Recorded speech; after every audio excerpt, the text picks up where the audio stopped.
What is up, guys? It's Sobash. Welcome back. We are back with some more Mobile Legends, and we are going to do another beginner's guide on Mobile Legends. And this is basically going to be your basic tutorial on gameplay and what you have available to you.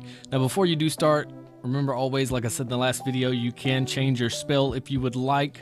So whichever one you would want to go with, you can choose. Your equipment schemes as well, you can choose those. And of course, you can choose your emblem set. All right, so when you first start out, you're gonna have 2 spells available to you and 2 items.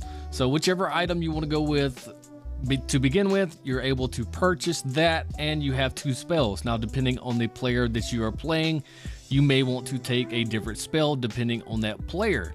Now, as you advance into the game, you're going to notice there's 3 different lanes. You have one in the middle, one on the bottom down here, and you have one on the top up there. Now, if you notice, you have a map right in the very top left-hand corner of your screen. This map is going to show you all of your allies on your map at all times unless they are dead. Now, also, you are going to be able to see enemy allies if they are close to one of your guys.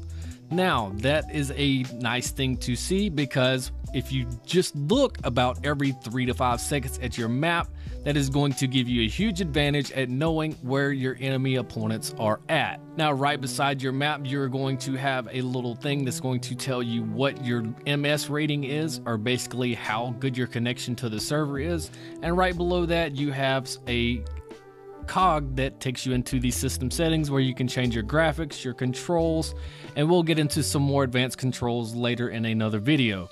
Now, right below the map is a little exclamation mark. Now, if you press that exclamation mark without moving the joystick, you can ping a certain area on the map. That notifies your teammates that there needs to be some attention to that area of the map. All right, now let's draw your attention to the right side of the screen to where you can see these other little emblems. The attack, the runaway looking thing, and the arrows. What these are pings as well, so that would tell enemies to attack your current location. So it's basically a quick thing to use if you're in a situation to where you need help and you can't really let go of the controls, to press that to notify them, hey, I need help here. All right, also above that, you're going to have a $ with a number always counting. That is your gold that you're collecting throughout the map. If you press that gold up at the very top, this will take you to the shop. You do not have to be at the fountain to be in the shop. You can purchase anything at any point in time as long as you have the gold.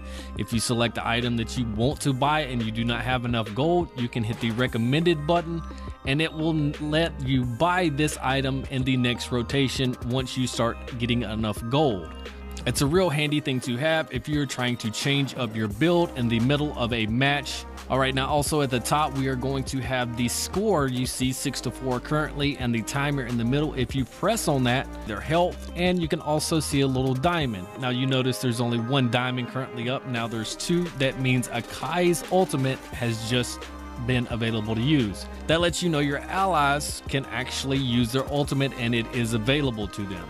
You can also see when your opponents are dead and when they revive and are ready to be back in battle. All right, now in the side tab as well, you see a little arrow right there. You can press it. It will give you all your statistics and it will give you a description of every ability that this character has, even the passives. That way, if you have any questions about it, you can always open that menu and read it if needed. All right, now looking down at the abilities, of course, you have your very first skill, which is your A ability right here. And then your second ability is going to be that one right there. We're going to call that the B ability. And the ultimate, of course, is the third one right there that we just used.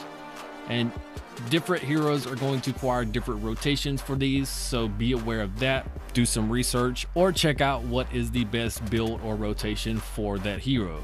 And lastly, your items at the very middle of the bottom of the screen. You have recall, which will send you back to your base if you hit it. It takes about 5 to 6 seconds for it to completely cast. If you are hit while you are recalling, you will be interrupted. Right next to recall, you have regen. Every character takes regen into battle with them. Once you take regen into the battle, you have a cooldown, which is a base of 60 seconds to begin with. Cooldown reduction items do affect this regen spell. Now, right next to the regen spell, you have your spell that you take into the game that you have selected. Depending on what level you are, you will have more spells available to you. As you level up, some of these spells can get stronger and you can utilize them in more fashions. Alright guys, that's going to be it. This is the basic tutorial for everything on the main screen that you can see here when you first start out in a match. I hope this explains some things to some of you guys if you did not understand or know what any of this means. If you have any other questions, feel free to leave them in the comments below. I will do my best to try and answer them. As always, like, comment, and subscribe. I am Soulbash. You guys have a nice day.